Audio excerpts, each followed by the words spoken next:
Hi kids, welcome to my channel Prepare with Arun. In this video we are going to discuss about equilibrium and friction problems. For equilibrium we have two conditions, that is sum of all horizontal forces should be equal to 0, sum of all vertical forces should be equal to 0. So to approach any problem, first you have to draw the free body diagram. You have to resolve all the forces. If it is inclined you have to resolve it. You have to find sum of all horizontal forces and you have to find sum of all vertical forces. So to draw the free body diagram and to know how to resolve a force, I have given the links of the video in the description. You can watch it if you do not know. So sum of all horizontal forces means it's sigma fx, or you can represent it using sigma h. That should be equal to 0. Similarly, sum of all vertical forces, that is sigma fy, or that is sigma v, that should be equal to 0. So we'll see the first sum. A plank with a box on it at one end is gradually raised above the other end. As the angle of inclination with the horizontal reaches 30 degrees, the box starts to slip and slides 4 meters down the plank in 4 seconds. The coefficient of static and kinetic friction between the box and the plank will be respectively. So here we have options. So this is very easy to solve. We'll just see. Actually, one simple idea is the coefficient of static friction will be greater than the coefficient of kinetic friction. So using that, if you see, this option is ruled out and this option is also ruled out. Okay. Now at 30 degree, the box starts to slip. Okay. So at 30 degree, the friction will be maximum, or you can say that will be the limiting friction. So we know that the coefficient of limiting friction is nothing but tan theta. Okay, that's nothing but tan 30 degree. Tan 30 degree is 1 by root 3. That will be approximately equal to 0.6. So coefficient of static friction is approximately equal to 0.6. So option D should be your correct answer. Okay, you need not calculate the coefficient of kinetic friction in the sum. Using this answer itself, we can choose the correct option. So all these questions are asked in competitive exams like NEET and JEE. If you want, you can solve this, but to save time, you can just follow these shortcut tricks to choose the correct answer. A block of mass 0.1 kg is held against a wall, applying a horizontal force of 5 Newton on the block. If the coefficient of friction between the block and the wall is 0.5, the magnitude of the frictional force acting on the block is. So there is a block or object. It is held against the wall by a 5 Newton force. Okay. So for this, first we'll draw the free body diagram. So as usual, we know that there will be a self weight acting. So since here it is given in kilogram, you have to convert that to Newton. So to convert kilogram to Newton, I have to multiply it with G, that is 9.81. So I'll be getting 0.98 Newton. Okay. Then you have a normal reaction N, and then you'll be having a frictional force F. Since the object will try to fall down due to gravity, the frictional force should be in the direction opposite to the direction of motion. So the frictional force will point upwards. Now what is given? It is held against the wall. So it is not allowed to move. It is just tightly held. So the object is in equilibrium. So we know that for equilibrium, sum of all vertical forces should be equal to 0. So here what are the vertical force? One is the self weight and the other is the frictional force. So as usual we'll take the upward force as positive. So it is F minus 0.98 is equal to 0. Therefore the frictional force is equal to 0.98 Newton. Therefore option B is the correct answer. What is the maximum value of force F such that the block shown in the arrangement does not move? Okay, so first we'll draw the free body diagram for this. So if you see, this is the object. So as usual, you will be having the self weight. Since it's in kilogram, I'll convert that to Newton. This is by multiplying by 10. It's 9.81 is approximately equal to 10. Okay, and then you have a force F inclined at an angle 60. So we'll have to resolve this.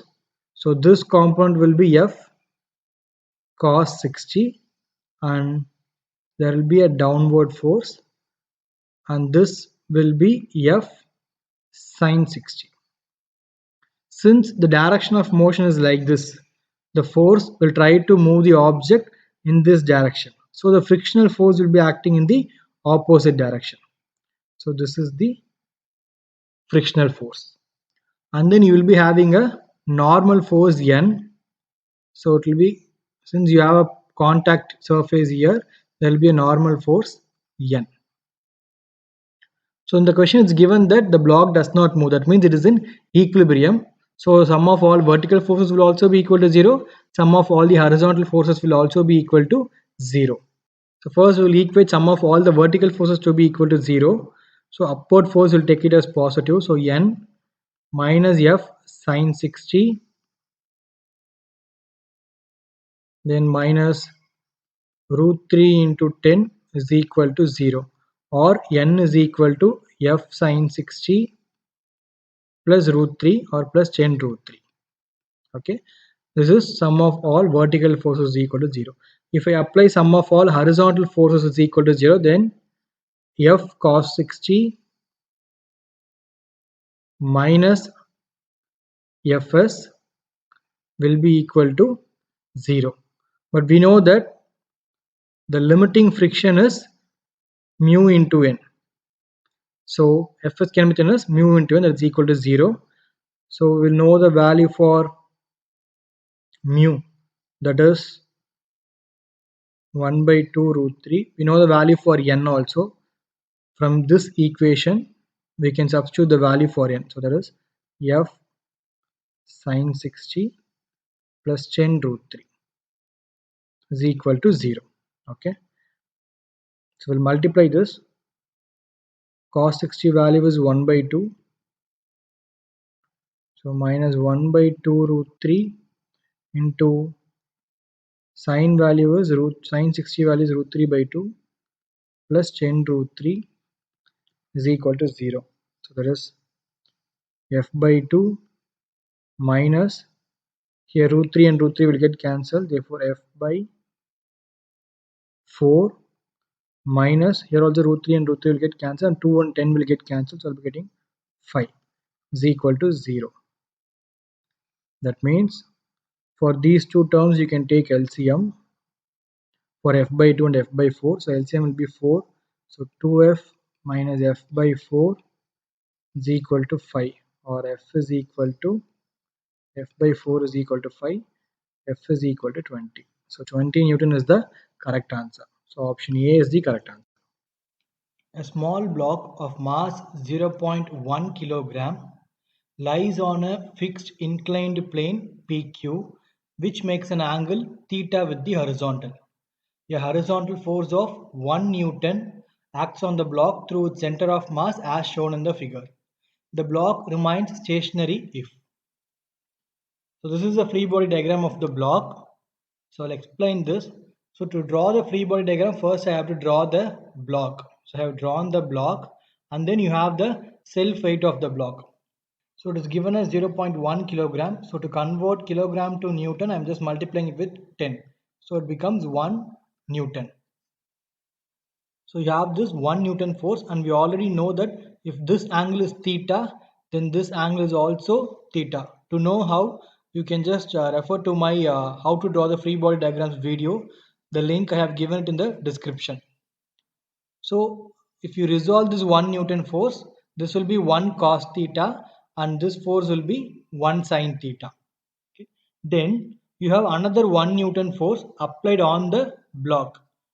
These two lines are parallel, and these two lines are parallel. That is, the inclined surface and axis of the block are parallel.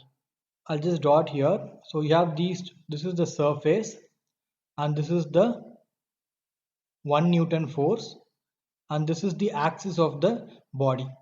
So these two surfaces are parallel, and these two lines are parallel. So if this angle is theta, then this angle will also be equal to theta. So this is 1 Newton force, and this angle is theta. Therefore, if I resolve this, this angle, this will be 1 cos theta, and this component will be 1 sin theta. Now in the question, they have asked when the block will remain stationary. In JEE Advanced, sometimes they will be asking questions which will have more than one right answer. So this is one such type of question. Here the information about the surface is not given. The surface can be either smooth or it can be rough. So if the surface is smooth, there will not be any frictional force. So I have not drawn any frictional force. So for the block to be in equilibrium, it should not move either downwards or upwards. Okay. So that means the net force along the direction of axis of this block should be equal to 0. That is, let's say that downward force is positive. Therefore, sine theta minus cos theta should be equal to 0 because sine theta is the downward force and cos theta is the upward force. Only if they balance each other, this block will not move. So that means sine theta should be equal to cos theta or tan theta. You can bring it here. So sine theta by cos theta is equal to 1, which implies tan theta is equal to 1. So that is theta is equal to 45. So if the surface is smooth, then at theta is equal to 45, the block will remain stationary. So option A is the correct answer. Okay, what happens if the surface is rough? Then there are two possibilities. Say if theta is greater than 45 and theta is less than 45. Okay, because in the question they have asked only theta is greater than 45 is a condition and theta is less than 45 is in another option. So we'll consider both the options. If theta is greater than 45, then sine theta will be greater than cos theta. That means the downward force will be more than the upward force. So the block will tend to move downwards. So in order to prevent it from moving downwards, there should be a frictional force acting upwards, that is towards Q. So when theta is greater than 45, the frictional force should act towards Q. That means option C is the correct answer. When theta is greater than 45, the frictional force acts on the block towards Q. Okay, and option B is wrong. It's not towards P. What happens if theta is less than 45? Then cos theta will be greater than sine theta. So the upward force, this force will be more. So it will tend to pull the object upwards. So the frictional force should act towards P. But in the option it's given us if theta is 45, it should act towards Q. So this is also wrong. So the correct options are option A and option C. Given in the figure are two blocks A and B of weight 20 Newton and 100 Newton respectively.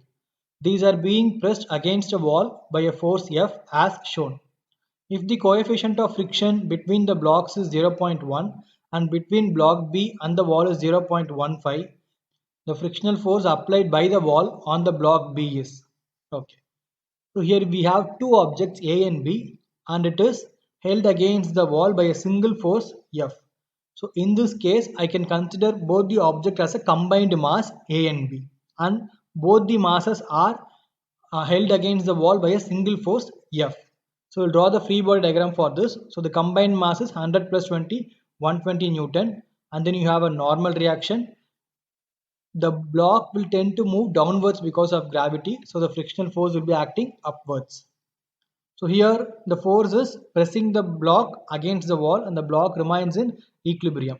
So that means sum of all the vertical forces should be equal to 0 or frictional force minus 120 is equal to 0, that is frictional force is equal to 120 Newton. So option A is the correct answer.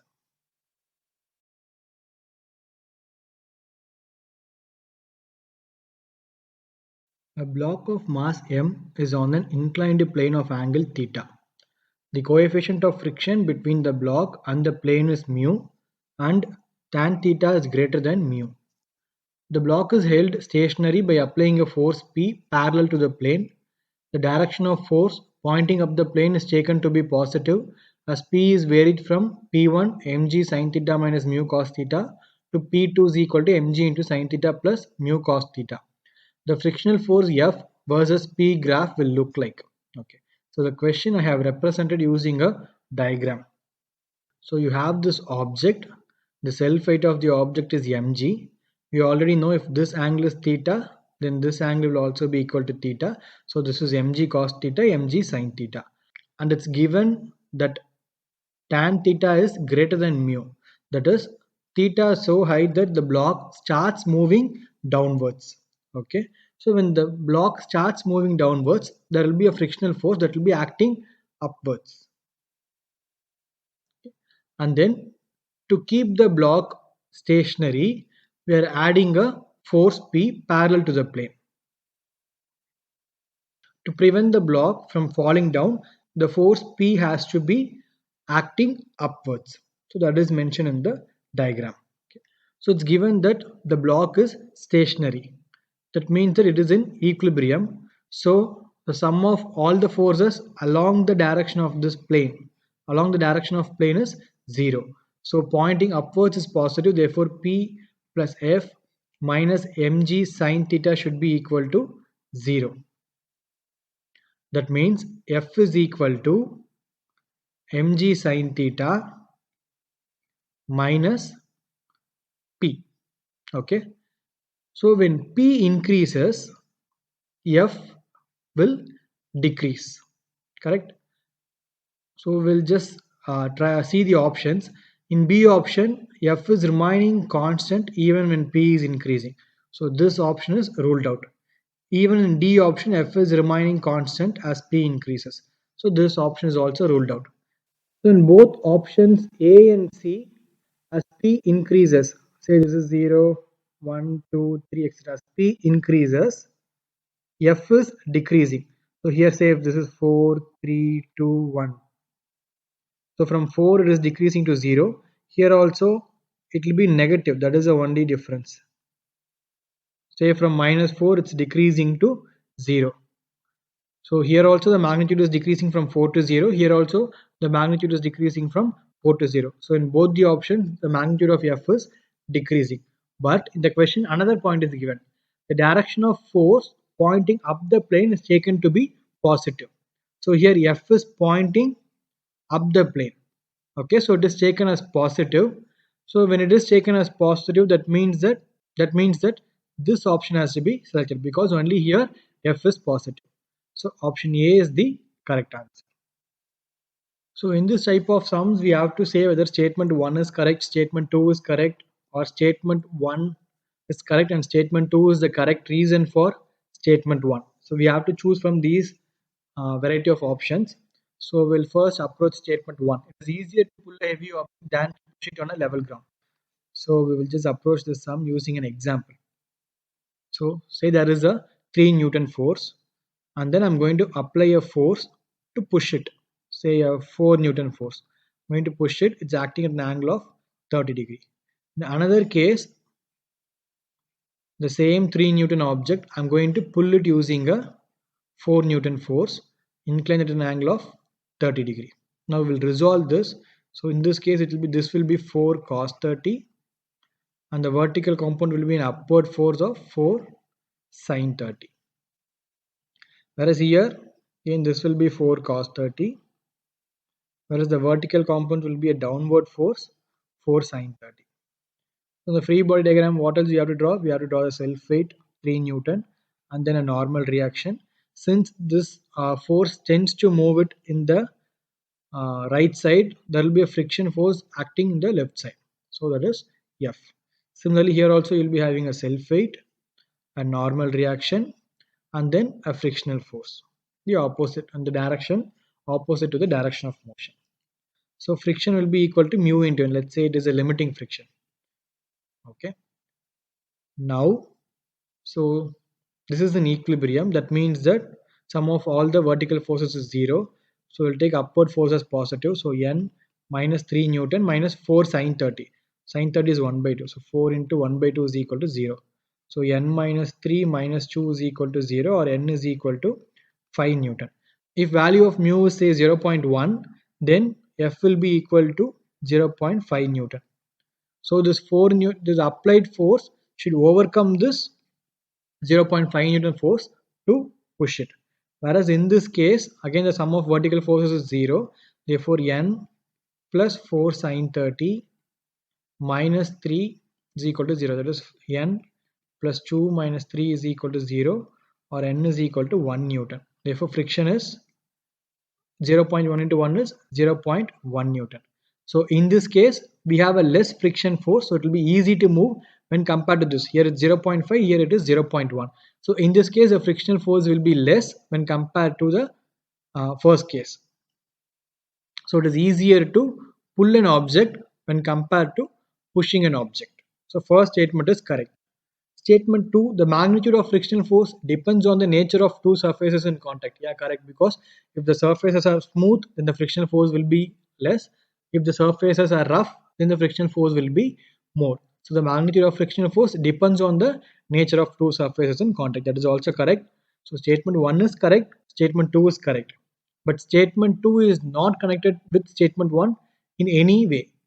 So it will not be reason for statement 1. So the option is both statement 1 and statement 2 are correct.